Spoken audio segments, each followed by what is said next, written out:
mumeze gute? Nizere ko mumeze neza cyane nk'ibisanzwe buri kumwe nanjye Oliver the Creator.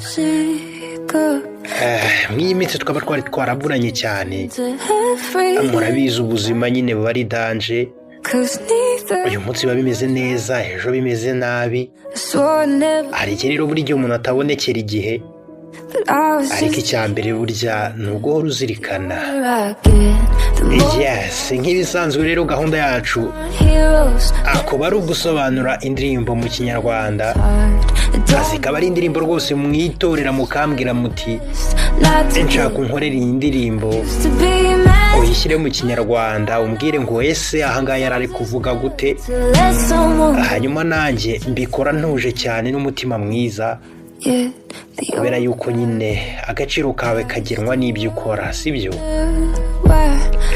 Ni mwebwe nkorera, niyo mpamvu ntabwo mbizi nimba ari umusore cyangwa se umukobwa, gusa bamwita Brains of Sports hano kuri YouTube.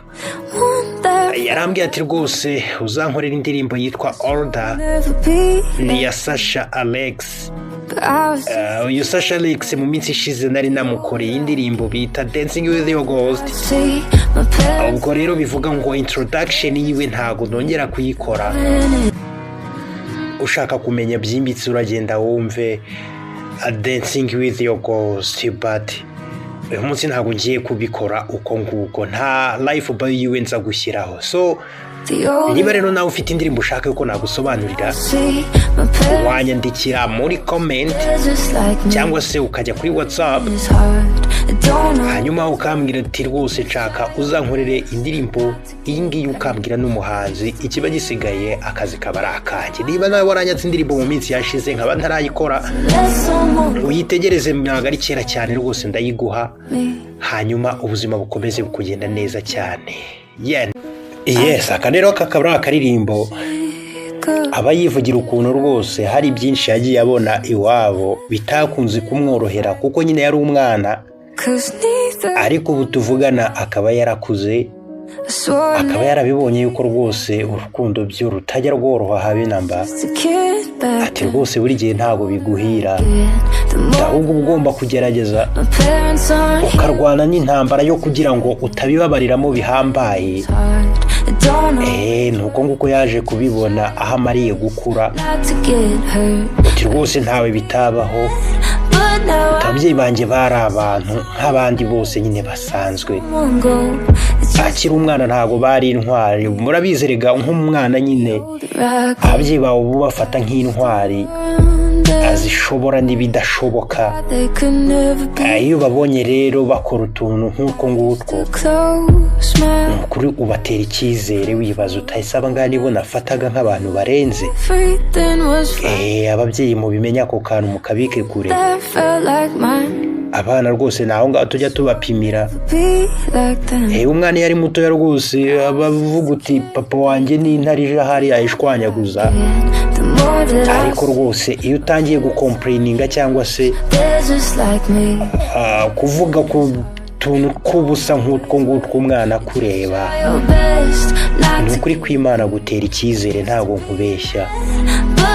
Imbere y'umwana ntukerekane intege nke zawe, kandi nta nubwo ari imbere y'umwana gusa, ubundi si ntabwo uba ugomba kuyereka intege nke zawe, kuko niho bahera baba against you cyangwa se bakurwanya, ndetse mu buryo bumwe cyangwa ubundi bagahera ko bakwitera icyizere, nuko ugasigara urungu. Sasha rero yarakuze ngo yaje kubimenya rwose yuko ababyeyi be batari intwari, ibyabo bagabo ntawe bitabaho, n'ubuzima ni kuba bimeze.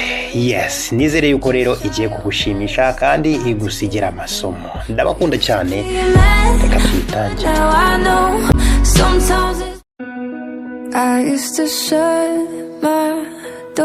Najyaga mfungura urugi rwanjye mu gihe mama yabaga ari gusakuriza mu gikoni,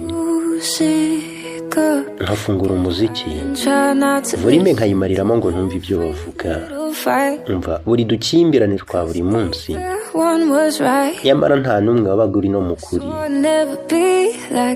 Nari nararahiye ko ntazaba nkabo, ariko nari nkiri akana icyo gihe. Uko ndushaho gukura niko ndushaho kubona ababyeyi banjye ntibari intwari, bari abantu nkanjye. Urukundo ntabwo rworoha, hari igihe bitaguhira, gusa uba ugomba kugerageza uko ushoboye ngo utabibabariramo. Byajyaga binsaza, ariko ubu ndabizi. Rimwe na rimwe hari igihe biba byiza yuko ureka umuntu akigendera, nubwo njye bitarangeraho. Uko ndushaho gukura ndabisobanukirwa. Najyaga nibaza impamvu utababona bishimye na rimwe. Najyaga mfunga amaso yanjye asengera undi muryango, hahandi ibintu bihora bimeze neza, mbese umuryango umeze nk'uwo numvaga nzashinga. Nari nararahiye ko ntazaba nkabo, ariko nari nkiri akana. Uko ndushaho gukura niko ndushaho kubona ababyeyi banjye ntibari intwari, bari abantu nkanjye. Urukundo ntabwo rworoha, buri gihe ntabwo biguhira, gusa uba ugomba kugerageza uko ushoboye ngo utabibabariramo. Byajyaga binsaza, ariko ndabizi. Rimwe na rimwe hari igihe biba byiza iyo uretse umuntu akigendera nawe ukagenda izawe, nubwo bitarangeraho, ariko uko ngenda nkura ngenda mbimenya.